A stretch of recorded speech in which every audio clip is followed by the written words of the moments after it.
Talk about playing the player. Talk about playing the player. Iskora phi goal ngapha nangapha one. Idraw yazi idraw. Idraw kusekhulunywa ngento kanje. Lalela.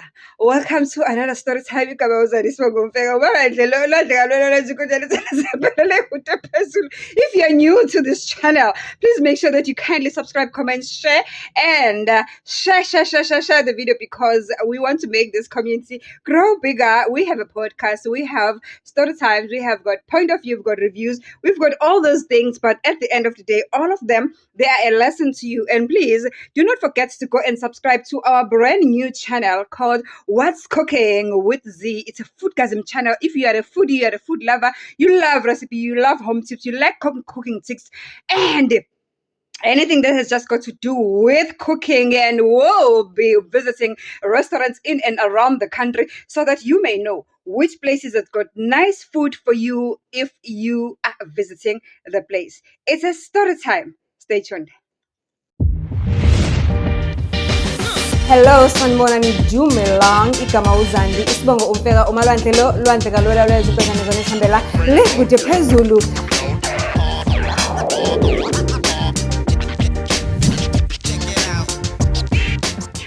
Do join.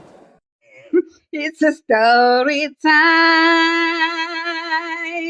It's a story time. It's a story time. It's a story time.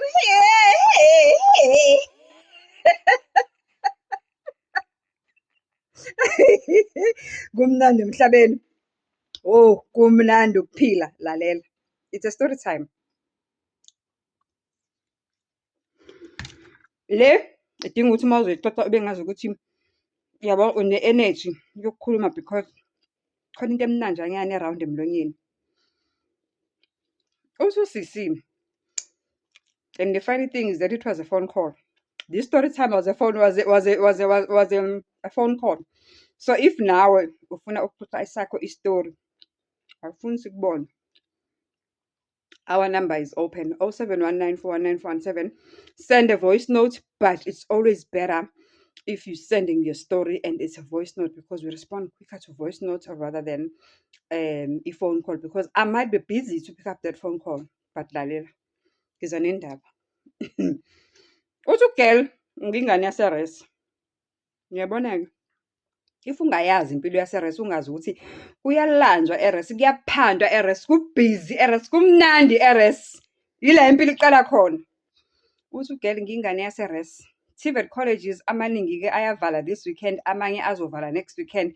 Kanjalo kodwa nje isikhathi lesi sokuvalwa kwama institutions of higher learning le Friday nale Friday elandelayo depending ukuthi ufunda kephi. Uthi girl sesizandile lo mfana lo ngihlangane naye February mangifika mina la eRes. Umfana nje uzihambela nje ngeqhuzwana leboto encane. I have always known ukuthi umfana anginandaba naye, angimthandi, ngiyamuse nje for ama favors because he seemed like those ones who are sweet to give out favors. Yabona lesi story sanamhlanje. Isabafana. Hey, vulani labafana nizophela mantombazana. Qaqani la. Eskopo kawu2. Ukuze ningadlali lapha. Yabo labo nto abakayikhonja, I don't favor them mina ngoba basile mebethola ithuba. Lalela uthi ke untombazane umfana bengingamthandi ngingenandaba naye. I did not even give him much of an information about me because vele bengazi ukuthi ngingize ngimqome. Kodwa ke mangifika ke eRes, it so happen ukuthi umfana came, umfana udriver uBolt and umfana ngathi mangirequest ngathola yena that particular day. Wangilethe eRes and ukusho ukuthi umfana mhlawumbe wachazeka kumina noma wangithanda noma wabona i-target easy, I don't know because from there umfana has been checking on me, calling me. Excuse me, ngase ngithi kumina hayi, why not? Umfana uzenza available kumina and mina ngizidlalela eRes, ngingane yaseRes, ngizixakela kunawo ngisho no NFSAS. Abazali bami abaqualifyanga ku NFSAS so bayabhadala, so uma bengisendele allowance leyo sometimes ibuye ingakhavi zonke indleko zami, so I will milk ngizoyimilkha le nyoni yamasi evele yaziletha kumina. Kuthiwa-ke umfana beloku eletha ama-takeaway nini, umfana uyafika amthathe usisi bayoshopha e-Pick n Pay, bathenge ama-groceries amancane, amkhiphe ayodla kanjalo kanjalo, uyabona nje, bahlafune here and there. O-Chicken Licken lo K_F_C. Kodwa-ke manje inkinga uthi vele umfana ngimthanda anginandaba naye, futhi angifuni nanokuthi aze abangani bami abe close nje, anything e-personal to me, because I know ukuthi angimthandi umfana, mina ngine-boyfriend yami engiyishiye ekhaya. Okay, fine. Kodwa-ke inkinga ila, umfana mangilambile ngiyamkhumbula, and he's quick to come because he's always on the road. Angithi u-drive u-Bolt, uhlezela umfana. Mangilambile umfana ngiyamkhumbula, mangishoda nge-airtime umfana ngiyamkhumbula. Umfana nje mangifuna nje ukushawa umoya nje, ngike ngithi nje ukudistressa from ey'ncwadini e-res. Umfana ngiyamkhumbula because angisho yena uhlezi is always on the road picking up clients here and there.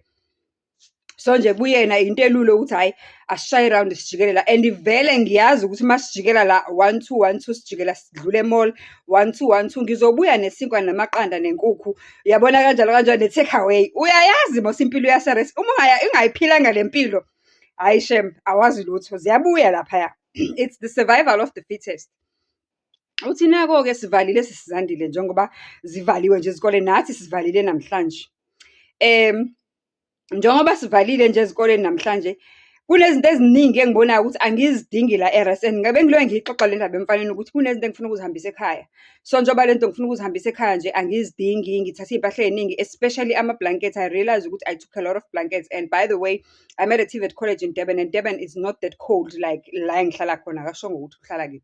Kodwa nje uthe iTheku alibandi ngale ndlela ekubanda ngayo la eqhamuka khona. So perfectly fine with ama-blankets azowashiya. Uma wakhe wabanehaba wamnikeza ama-blankets amaningi amanye kufanele waphindisele ekhaya, and uma wakhe wamnikeza wazomnikeza ngisho isitofu segesi. Uyabazi omama basemakhaya mos ukuthi they are caring, they funa ukuthi ube nayo yonke into ungasokoli. Umama wacabanga nje ukuthi e-South Africa kune-load shedding, so there is no way umntana akhe azomdedela aye esikoleni angabi negesi. So kunegesi la kufanele iphindele ekhaya, kunama-blankets afanele aphindele ekhaya, kuney'mpahla ezinye eziningi ashoyo ukuthi ebeziphindisele ekhaya, especially nje uthe i-bedding eningi ekufanele iphindele ekhaya, ngoba apparently ngesikhathi ethola isikole abazali bakhe bebengazi ukuthi bazoku-afford ukuthi ahlale e-res. Babecabanga ukuthi bathengela umqasho, so bathenga njengabantu abathengela umqasho, kusho ukuthi bathenga o-hot plate in case there is load shedding, bathenga ama-gas cylinder, yabona lokho okuncane okuyi-3 kg, bathenga ama-blankets amaningi, i-bedding eningi, intontoni.